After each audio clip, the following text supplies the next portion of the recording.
Allez, on va faire ensemble cet exercice sur la cinématique du point. Donc, c'est un exercice juste d'entrée de chapitre pour apprendre à manipuler les notions. On te dit qu'on a le vecteur position d'un point mobile M qui est donné par la relation qui est ici. La raison pour laquelle j'ai envie de faire cet exercice avec toi, c'est parce que dans cet exercice, on ne te donne pas les équations horaires X et Y. Imaginons que ce soit X et Y, ou X et Z, comme tu veux. On ne te les donne pas de façon directe. On te donne plutôt la décomposition du vecteur OM, donc le vecteur position, dans la base OIJ, par exemple. Et c'est à toi d'interpréter l'énoncé pour dire, juste déjà, première chose à savoir faire avec cet exercice, pour dire que 5t moins 3, eh bien, ce sera la coordonnée suivant x de la position. Ce sera la coordonnée en fait sur OX, OX étant l'axe dirigé par I. Et pour dire, il faut savoir dire que t carré plus 2t, ce sera la coordonnée YT de la position de notre système. Voilà. Et c'est une autre façon d'écrire notre vecteur position que d'écrire OM, parenthèse, xt égale 5t-3 et yt est égal à t carré plus 2t. Donc première chose sur cet exercice avec cette vidéo, c'est de te permettre de faire le lien entre deux notations, qui sont deux notations mathématiques en vérité. La première, c'est celle où on décompose le vecteur position, donc le vecteur OM, en fonction des vecteurs unitaires de chacun des axes. Le vecteur I, vecteur unitaire de l'axe OX, le vecteur J, vecteur unitaire de l'axe OY. Et la deuxième façon, c'est la façon d'écrire directement avec les coordonnées, donc entre parenthèses, et on met l'abscisse du vecteur et l'ordonnée du vecteur qui sont en fait tes équations horaires de la position. Donc c'était la première chose à faire avec cet exercice. On va donc rentrer dans la question 1. On a interprété l'énoncé, on peut rentrer dans la question. Déterminer les coordonnées cartésiennes du vecteur A de ce mobile à la date t égale 5 secondes, ainsi que celle du vecteur vitesse, je suppose, à la même date, en déduire la nature du mouvement du mobile. Alors, comme d'habitude, je ne l'ai pas dit en début de vidéo, mais si cette vidéo te plaît et si mon contenu te plaît de façon générale, tu as un petit bouton en bas à droite pour t'abonner. Tu peux aussi partager, diffuser cette vidéo, mettre un commentaire, mettre un like. Ça aide à la visibilité et ça envoie beaucoup, beaucoup de force aux petits créateurs de contenu comme moi. Donc merci d'avance à toi pour ton soutien. On revient dans l'exercice. Question numéro 1, on va aller chercher le vecteur vitesse et le vecteur accélération. Alors je vais chercher le vecteur vitesse en premier, puisque c'est lui que je peux déduire à partir du vecteur position. Donc on sait d'après le cours que la vitesse, c'est la dérivée du vecteur position par rapport au temps, ce qui me permet de dire que Vx, c'est la dérivée de x par rapport au temps. Je prends directement la fonction xt qui est au-dessus, et la fonction xt, bah, c'est 5t-3, donc la dérivée, ça fait 5, dérivée d'une fonction affine.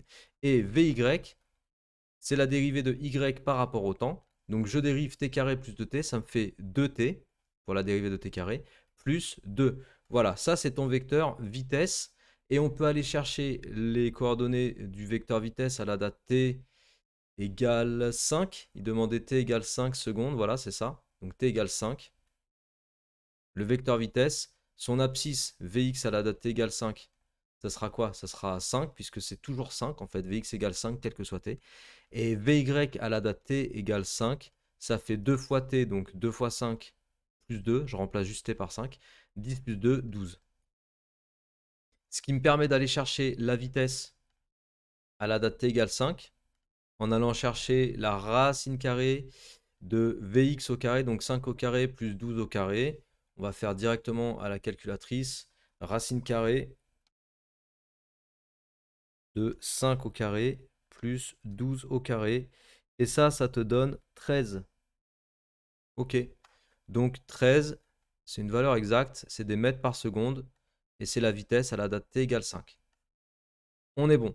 Maintenant, on va aller chercher le vecteur accélération. Donc le vecteur accélération, on sait que c'est la dérivée du vecteur vitesse par rapport au temps, ce qui me permet de dire que AX, c'est la dérivée de Vx par rapport au temps, et AY, c'est la dérivée de Vy par rapport au temps. Voilà pour ton vecteur accélération. Donc Vx, c'était 5, tu te souviens, on l'a ici.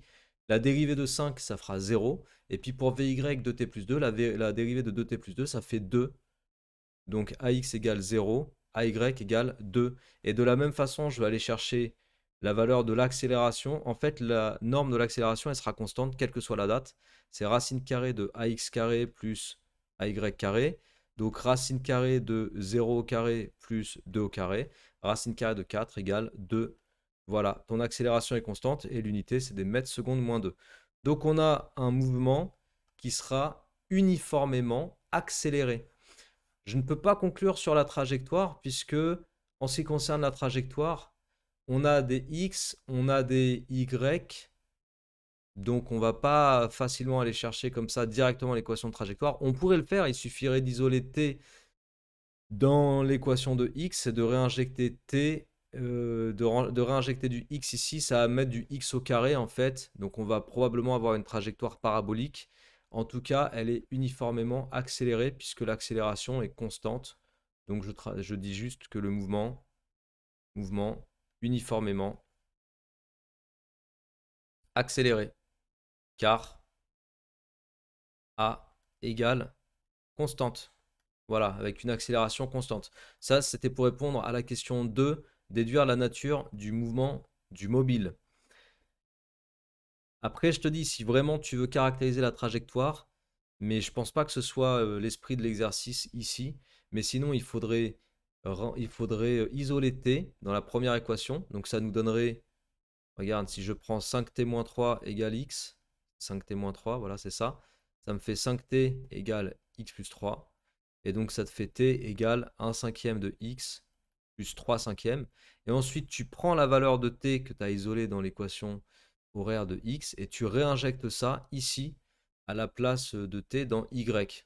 Donc tu vas avoir, comme je te dis, du x au carré, du x et puis de la constante. Et après, ça te fera une équation du second degré, donc une trajectoire parabolique. Mais vraiment, je pense que l'esprit de l'exercice, n'était pas d'aller aussi loin. Juste de dire que le mouvement est uniforme, uniformément accéléré, parce que l'accélération est constante. Je crois que c'était tout. Le gros intérêt de cet exercice, c'était de traduire la notation du vecteur position qui est ici donné en décomposition vectorielle et de traduire ça comme ceci pour se ramener à quelque chose de plus commun dans les exos et après appliquer ton cours, faire tes dérivés et trouver le vecteur vitesse et le vecteur accélération. Voilà, j'espère que cette vidéo t'a plu. Si c'est le cas, encore une fois, n'hésite pas à partager, diffuser, à t'abonner à cette chaîne si c'est toujours pas le cas. Et moi, je te dis à très bientôt. Ciao!